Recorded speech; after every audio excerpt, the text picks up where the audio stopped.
નમસ્કાર, હું Gautamsinh Sudan checkpost લાઈવમાં આપનું સ્વાગત કરું છું.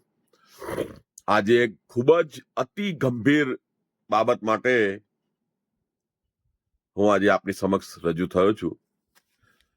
મેં 2025માં મે મહિનામાં એટલે કે વર્ષ 2025ના 5મા મહિનામાં એક આરટીઆઈ કરેલી મહાનગરપાલિકા નડિયાદમાં. એ લોકોએ મે, જૂન, જુલાઈ, ઓગસ્ટ, સપ્ટેમ્બર, ઓક્ટોબર, નવેમ્બર અને ડિસેમ્બરમાં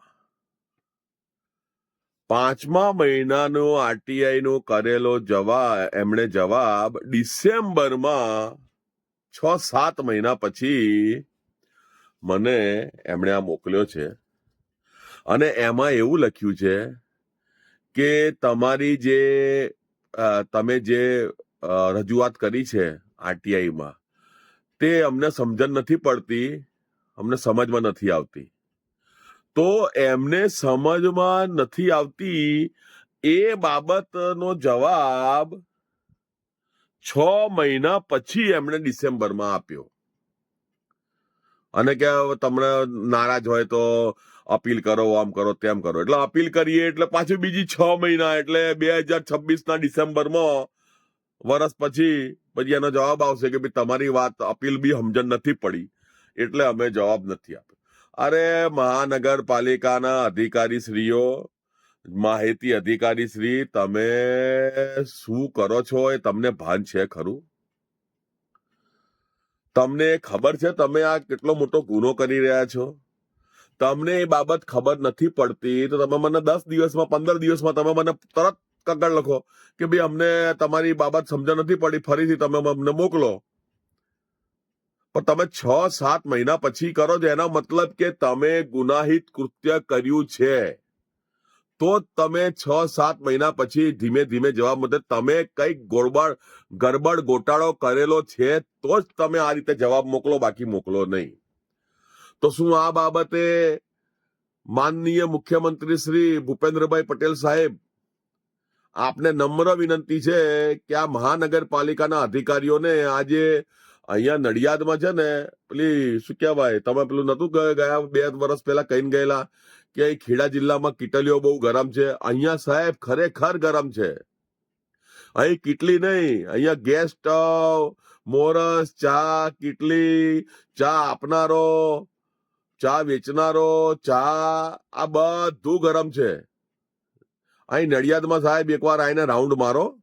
અહીંયા છે ને બહુ ધુપ્પલ કામ ચાલી રહ્યા છે અમુક, અને એને બંધ કરો.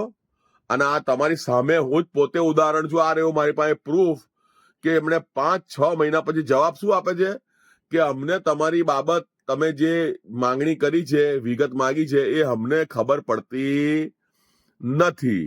હવે સાહેબ બોલો, જીપીએસસી પાસ કરેલા તમે લોકો આટલા મોટા અધિકારીઓ આટલી મોટી પરીક્ષાઓ પાસ કરીને આવેલા છો અને તમને આટલી બાબત ના ખબર પડતી હોય તો તમારે તો છે ને નોકરી કરવી જ ના જોઈએ, નોકરી છોડી દેવી જોઈએ.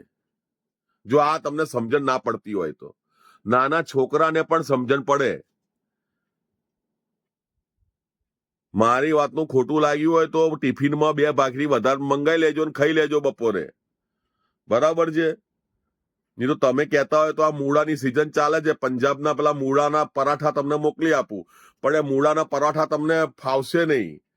કારણ કે મૂળાના પરાઠામાં છે ને ફાયદો તો છે પણ એમાં 2 સાઈડ ઇફેક્ટ છે કે એમાં આ મોંમાં અને પછી બીજી એક અમુક જગ્યાએ જે મૂળાનો ગેસ છે એનો આખો દાડો તમારે એનો સામનો કરવો પડે. એટલા માટે એ હું ઓફર નથી કરતો મૂળાના પરાઠાની. અને તમને ફાવે નહીં, એક જ પરાઠામાં આખો દાડો તમારો ચાલે. અહીંયા એટલો બધો મૂળા અંદર એનો પેલો જે હોય છે એનું ક્રશ એનું ભરવું પડે તારે મૂળાનો પરાઠો બને. તમે કહેતા હોય તો મને કહેજો, મને આવડે છે પરાઠા બનાવતા સારા એવા, હું મોકલી આપીશ તમને.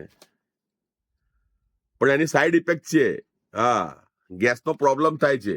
હાજી, અમને નહીં થતો, અમને તો ટેવ પડી ગઈ છે એટલે અમને એનો પ્રોબ્લેમ નથી આવતો. હા, ટેવાઈ ગયું છે. શું જય હિન્દ, જય ભારત.